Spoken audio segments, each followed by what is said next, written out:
देखिए आज की इस वीडियो में हम लोग देखने वाले हैं क्लास 12 का ज्योग्राफी का। कल जो आपका वीकली टेस्ट होने वाला है उसके लिए सबसे most important VVI MCQ questions और साथ में सब्जेक्टिव क्वेश्चंस को देखेंगे जो आपके कल के एग्जाम के लिए बहुत ही मोस्ट इंपॉर्टेंट रहने वाला है। इसलिए आप लोग वीडियो को अंत तक देखिएगा। सभी दोस्तों के साथ इस वीडियो को जरूर शेयर कीजिएगा। चैनल पर पहली बार आए सब्सक्राइब भी जरूर से कर लीजिए। चलिए वीडियो को शुरू करते हैं, ठीक है। तो देखिए यहाँ पर सबसे पहले मैं आप सभी को कहना चाहूँगा, आप लोगों को जैसे कि पता होगा एग्ज़ाम जो है ये वाला आपका 1 महीना बाद हो रहा है वीकली टेस्ट, ठीक है। इससे पहले SC1 का एग्ज़ाम था, पर्व था, इसलिए 1 महीना बाद हो रहा। तो सबसे पहले हम लोग जो पहला प्रश्न को देखेंगे जो कि ऑब्जेक्टिव का है, जिसमें 20 नंबर का क्वेश्चन रहता है। सबसे पहला प्रश्न आपसे पूछा जा रहा है, संसार के अधिकतम महान पतन इस प्रकार वर्गीकृत किए गए हैं। किस प्रकार? जो संसार के सबसे ज़्यादा महान जो पतन है, ठीक है, किस प्रकार वर्गीकृत किया गया है, ये क्वेश्चन पूछा गया है। तो देखिए वन में ऑप्शन नंबर का में देखिएगा, नौसेना पतन, विस्तृत पतन, तेल पतन, औद्योगिक पतन। तो संसार के सबसे ज़्यादा महान जो पतन है ये विस्तृत पतन के रूप में वर्गीकृत या फिर बांटा गया है, यानी ऑप्शन नंबर खा हो जाएगा। इसके बाद हम लोग 2 नंबर का क्वेश्चन देखें। निम्नलिखित में महाद्वीपों में से किस एक से विश्व व्यापार का सर्वाधिक प्रभाव होता है? मतलब कौन सा ऐसा महाद्वीप है जिसमें सबसे ज़्यादा व्यापार होता है? व्यापार बोले तो ठीक है, ट्रांसपोर्ट का कार्य करता है। तो देखिए यहाँ पर ऑप्शंस में है एशिया है, यूरोप है, उत्तरी अमेरिका है और अफ्रीका है। तो यहाँ पर 2 का जो करेक्ट आंसर ऑप्शन नंबर ग हो जाएगा, उत्तरी अमेरिका। उत्तरी अमेरिका एक ऐसा महाद्वीप है जिसमें से विश्व व्यापार का सबसे ज़्यादा प्रभाव होता है, ठीक है, ऑप्शन नंबर ग हो जाएगा। इसके बाद 3 नंबर हम लोग क्वेश्चन देखें। दक्षिण अमेरिका राष्ट्र में से कौन सा एक ओपेक का सदस्य है? दक्षिण अमेरिकी राष्ट्र में से कौन सा एक ओपेक का सदस्य है? ऑप्शन से ब्राज़ील, वेनेजुएला, चिली, पेरू। तो 3 का जो करेक्ट आंसर ऑप्शन नंबर खा हो जाएगा, वेनेजुएला जो है दक्षिण अमेरिका का एक ओपेक सदस्य है, ठीक है, ऑप्शन नंबर हो जाएगा खा नंबर। 4 नंबर देखा जाए, कहता है निम्नलिखित व्यापार समूहों में से भारत किसका एक सदस्य है? तो दोस्तों यहाँ पर सबसे ज़्यादा पूछा गया क्वेश्चन से कि निम्नलिखित व्यापार समूह में से भारत किसका एक सदस्य है। तो यहाँ पर 4 का जो करेक्ट आंसर ऑप्शन नंबर का ही हो जाएगा, सप्टा का, ठीक है, सप्टा। इसके बाद हम लोग नेक्स्ट क्वेश्चन के रूप में 5 नंबर हम लोग देखेंगे, ठीक है। इससे पहले मैं आपको कुछ कहने का प्रयास करूंगा। आप लोग क्लास 12 के विद्यार्थी हैं, बोर्ड एग्जाम 2025 का तैयारी कर रहे हैं। आप सभी के लिए सबसे बेहतरीन गेस्ट पेपर आ चुका है जो कि प्रीमियम क्वालिटी में अवेलेबल है, जैसे कि आप लोग फोटो स्क्रीन पर देख सकते हैं। गेस्ट पेपर में एमसीक्यू के साथ सब्जेक्टिव क्वेश्चंस भी रहेगा जो कि न्यू पैटर्न पर आधारित है, ठीक है। साथ में इंग्लिश प्लस हिंदी दोनों मीडियम में अवेलेबल है। इसमें आपको PYQ क्वेश्चंस मिल जाएगा, साथ में IMP क्वेश्चंस मिल जाएगा और साथ में आपका रिपीटेड मोड में क्वेश्चंस मिल जाएगा। 3 प्रकार का मर्ज क्वेश्चंस के रूप में ये गेस्ट पेपर को तैयार किया गया है, जिसमें 95% का लक्ष्य रखा गया, ठीक है। अगर आप लोग इस गेस्ट पेपर को परचेज यानी कि बाई करना चाहते हैं तो यहाँ पर देखिए सबसे पहले इसका प्राइस की बात किया जाए तो इसका प्राइस 199 था, लेकिन आप सभी के कहने पर सिर्फ और सिर्फ 99 रुपया, ठीक है। अगर आप लोग इसको बाई करना चाहते हैं तो यहाँ पर जो नंबर जो दिख रहा है इस नंबर पर आप लोगों को क्या करना है, व्हाट्सअप करना है, ठीक है। यहाँ जो नंबर दिख रहा है इस नंबर पर आप लोगों को व्हाट्सअप करना है। अगर आप लोग किसी प्रकार का पेमेंट मेथड यूज करते हैं तो जो QR कोड भेजा जाएगा उसको आप लोग पेमेंट कर लीजिएगा और गेस्ट पेपर आपको व्हाट्सएप पर PDF फॉर्म में मिल जाएगा, जो कि सबसे बेहतरीन गेस्ट पेपर है। चलिए वीडियो में आगे बढ़ते हैं हम लोग 5 नंबर क्वेश्चन की ओर, ठीक है। सार्क देशों में शामिल नहीं है, तो सार्क देश में कौन शामिल नहीं है? सार्क देशों में से कौन देश शामिल नहीं है? भारत, पाकिस्तान, मालदीव, अफगानिस्तान। तो यहाँ पर देखिए जो 5 का जो करेक्ट आंसर है ऑप्शन नंबर हो जाएगा घ। अफगानिस्तान जो है कि सार्क देशों में शामिल नहीं है, बल्कि भारत, मालदीव और पाकिस्तान तीनों का तीनों है, ठीक है। गेस्ट पेपर बाई करना चाहते हैं दिए गए नंबर पर संपर्क करें। 6 नंबर 1995 में गेट का रूप बदलकर किस संगठन का उदय हुआ? मतलब कि 1995 में जो गेट है इसका रूप बदल करके किस संगठन, कौन सा इस संगठन का जो है उदय हुआ था?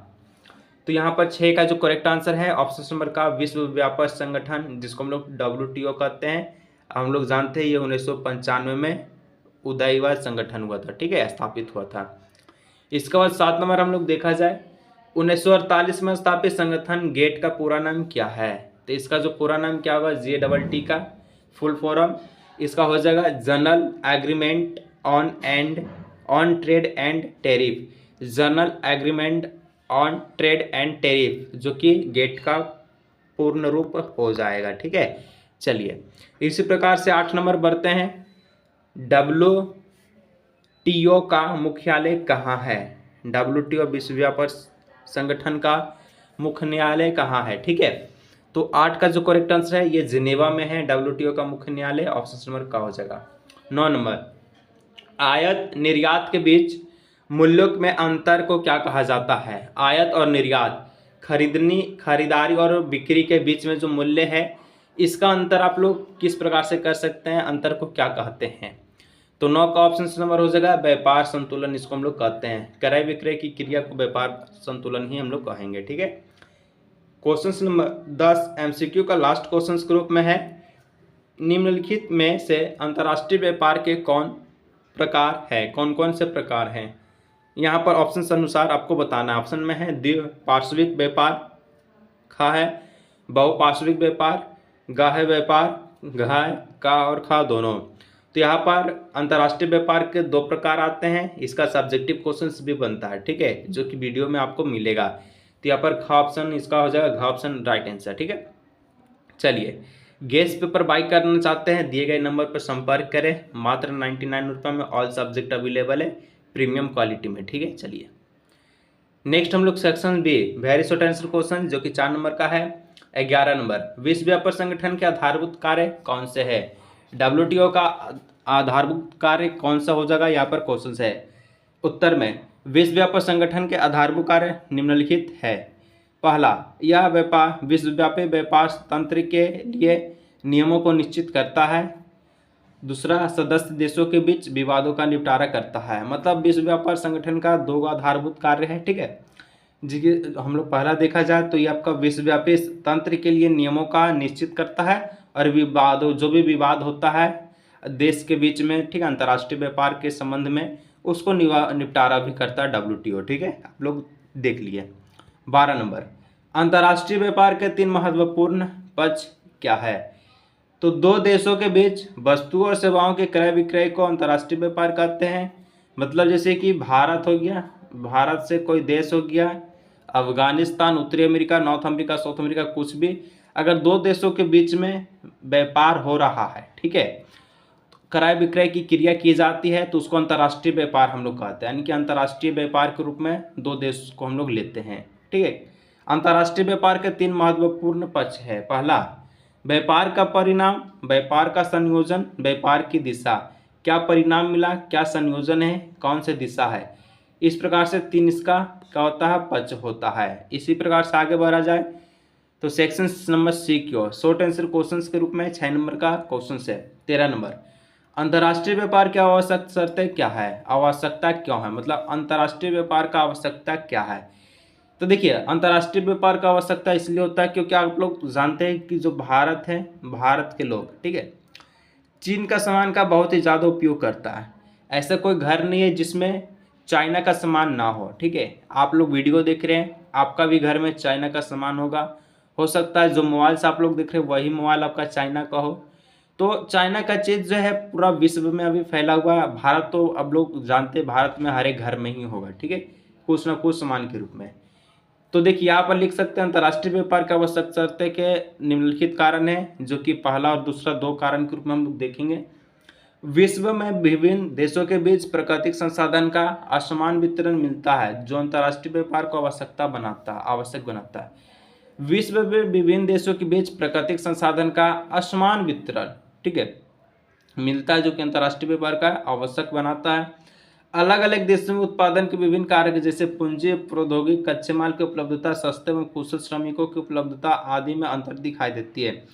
जो स्थान विशेष को वस्तु विशेष के उत्पादन हेतु अनुकूल बनाता है, जिसमें कम लागत पर वस्तुओं का उत्पादन कर पाते हैं, अंतर्राष्ट्रीय व्यापार को बढ़ावा मिलता है।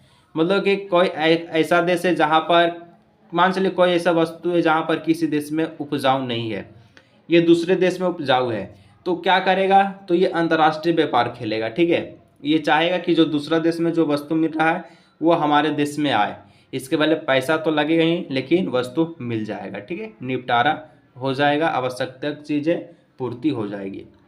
इसके बाद 14 नंबर क्वेश्चन देखा जाए, अंतर्राष्ट्रीय व्यापार के प्रकार कौन कौन से हैं। तो अंतर्राष्ट्रीय व्यापार के 2 प्रकार निम्नलिखित हैं। पहला, द्विपार्श्विक व्यापार, देशों के द्वारा एक दूसरे के साथ किए जाने वाला व्यापार द्विपार्श्विक व्यापार कहलाता है।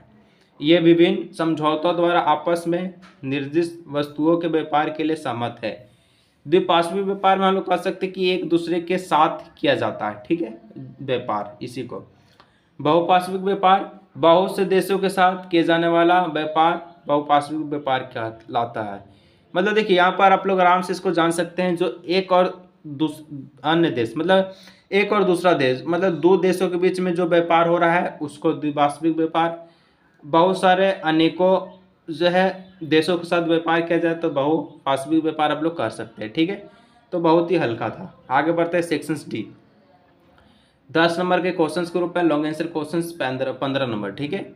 चलिए फिर से लास्ट में आप लोगों को कहना चाहेंगे, गैस पे ऊपर बाई करना चाहते हैं दिए गए नंबर पर संपर्क करें, क्योंकि समय बहुत कम है, बोर्ड एग्जाम नज़दीक आ चुका है और मात्र 99 रुपया है। ये आपका बहुत ही मिनिमम फी है जो कि प्रीमियम क्वालिटी में आपको अवेलेबल है, ठीक है।